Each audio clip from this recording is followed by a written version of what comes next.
Good afternoon.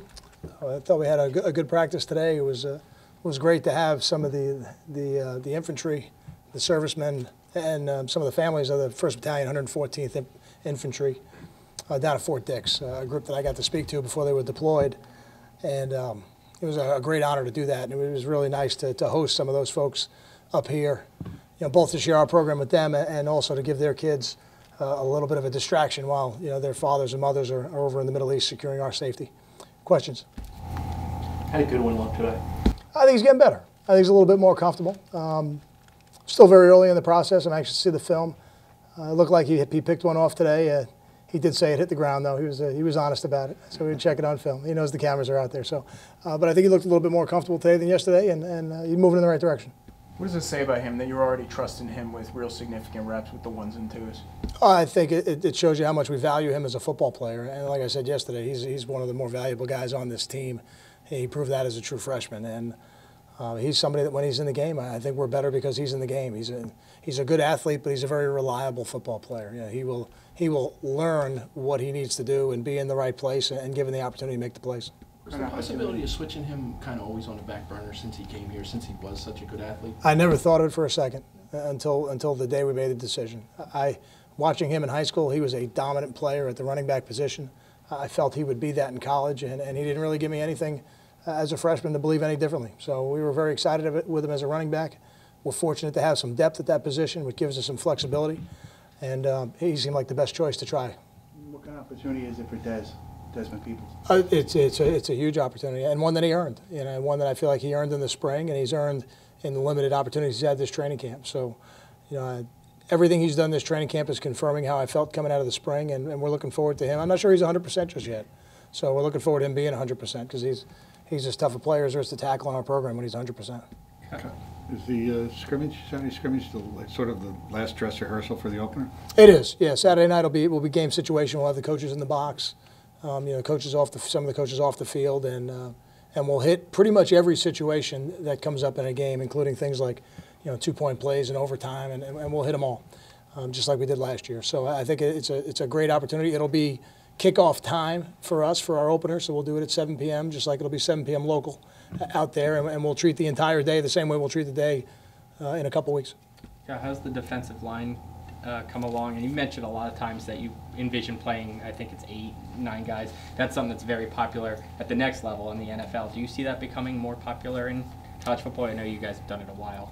I think it's very popular with coaches. You just don't always have the players. I think every coach, if you ask them, would probably say, hey, if we could play 10 defensive linemen in a game, we'd want to do it, because the effort level you want those guys to play with, you can only do it for a certain amount of plays at a time, and then they're going to have to take a break, and then you put them in and they do it again. So you got to have the backups behind them if you want to do that. I think for us, it's really a guy like Darrell Stevenson, who I think is having an excellent training camp. I'm excited about Darrell Stevenson. And it's going to be the Darrell Stevensons, the Sebastian Josephs, and the Kamoko Teres. It's going to be their progress that will determine whether or not we'll play 7, 8, 9, or 10. It's really them coming along. So I'm pleased with how they're going. I'm really excited about Darrell.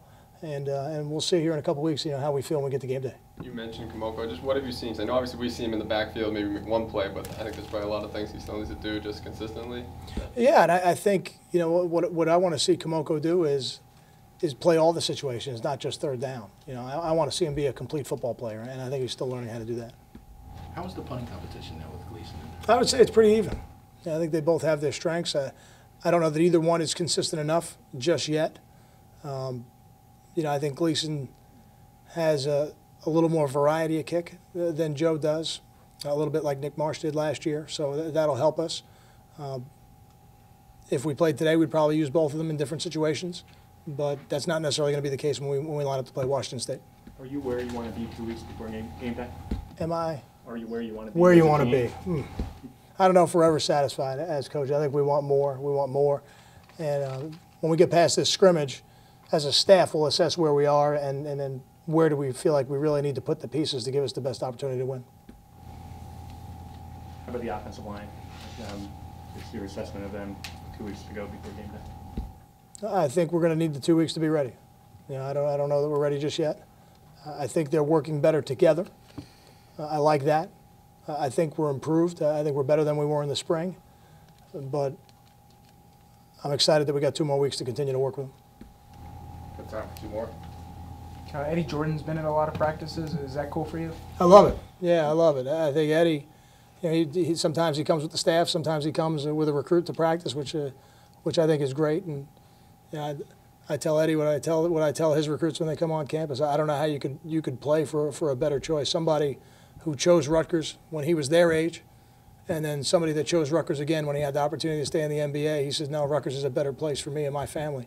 That's exactly the kind of person I think you'd want to play for. I know special teams have been a strength here for a number of years. Just how important is it to you guys? I think it's very important. I think whether or not they want to admit it, I think there's a lot of programs that when they think of special teams, they want to just pass the ball back and forth, and that's never how we felt about it.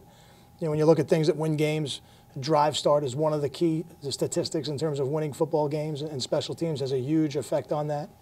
And special teams is a place where we feel like we can score, whether it's Janarian on kickoff returns and punt returns, or blocking a kick and running it in. You know, so it is an equal part of the game to us in terms of how we approach it. It's not an equal number of snaps. You know, offense and defense are more snaps, but in terms of its importance, because of what it does in field position, I feel it's every bit as important.